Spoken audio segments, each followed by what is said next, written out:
Commissioners ang'wen mag duol mar yiero IEBC manyocha obalo gi jakom margi Wafula Chebukati koro gikone to gobar gi piny kendo rwako ng'eto manyo yango William Ruto kaka jatend piny Kenya moyier.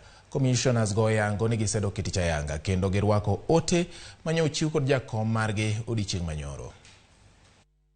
Jakom mar IEBC Wafula Chebukati owacho ni onge kod sigu mora mora kod commissioners ang'wen mane obalo gi lendo mar duoko mar ombuch jatend piny Kenya.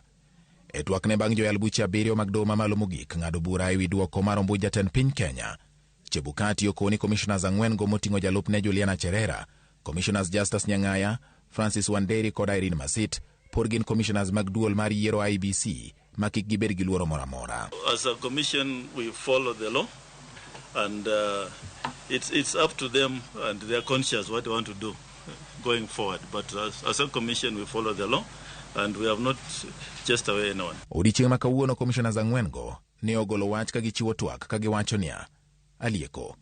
Bang' doho ng'ado wach ewi ng'ur mar duoko mar ombuch jatend piny, kotenore kod commissioners wamiyo joyal buche puoch gi pak kendo wasingo mar rwako kaka nyogi ng'ado bura.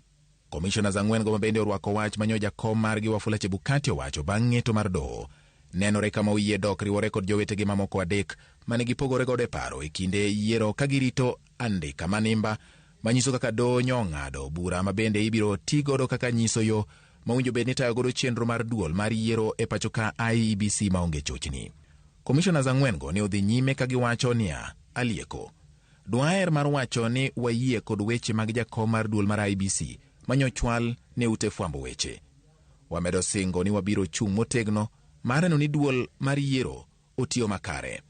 Doho mamalo mogik ka ng'ado bura nyosiemo commissioners mag duol mar IEBC kuom nyiso pogruok e lela ewi weche mane ginyalo loso kigin. All this in our view points to a serious malaise in the governance of an institution entrusted with one of the monumental tasks of midwifing our democracy.